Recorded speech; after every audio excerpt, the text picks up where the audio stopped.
మీరేంటి ఖాళీగా కూర్చున్నారన్న? ఖాళీగా అంటే తోలకాలు ఏమి లేక ఖాళీగా కూర్చున్నాము. సుమారు ఇప్పుడు 11 అవుతుంది. ఎంతో లేవు ఇదివరకు బోనియా అవడం పొద్దున 7ంటికి వచ్చాం. దేనివల్ల?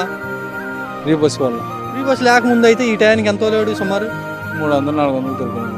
రోజు మొత్తం మీద ఎంత వచ్చాయి? రోజు మొత్తం మీద యావరేజ్గా 1000 రూపాయలు 1200 వెళ్తుంది. అన్ని కలుపుకుని. అన్ని కలుపుతుంది. సరే, ఖర్చులు పోగా నీకు ఎంత మిగిలాయి అప్పుడు?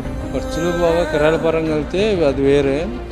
రోజువారీగా అయితే 800-700 ఖర్చు. ఫ్రీ బస్ పెట్టిన దగ్గర నుంచి ఏంటి మీ పరిస్థితి, ఎట్లా ఉంది, ఎంత వస్తున్నాయి? ఫ్రీ బస్ పెట్టిన కానీ ఏముందన్న ఏం లేదు. ఏదో వస్తే 100-150, ఏదైనా కిరాయి తగిలితే 200-300 అలా వస్తున్నాయి రోజు మొత్తం మీద 200-300 వస్తే గగనం ఇప్పుడు ఖర్చులు పోనా? ఖర్చులు. ఇదంతా ఫ్రీ బస్ వల్లేనా? దాన్ని పెట్టాను. ఈ బస్సు ఎక్కిన కాడి నుంచి లేడీస్ ఎక్కట్లేదా మీ ఆటోలు? తక్కువ. ఆ బస్సు వెళ్ళిపోతే మాల ఒకళ్ళు ఇద్దరు ఎక్కుతారు. బస్ కోసం వెయిట్ చేస్తున్నారా లేకపోతే ఆటో కోసం వెయిట్ చేస్తున్నారా? ఏదో మీరు లైవ్లో అక్కడ కూర్చున్నారు చూడండి. అదంతా బస్ కోసమేనా? బస్ కోసం బస్ కోసమే. అంతేగాని మీ ఆటో ఎక్కరు.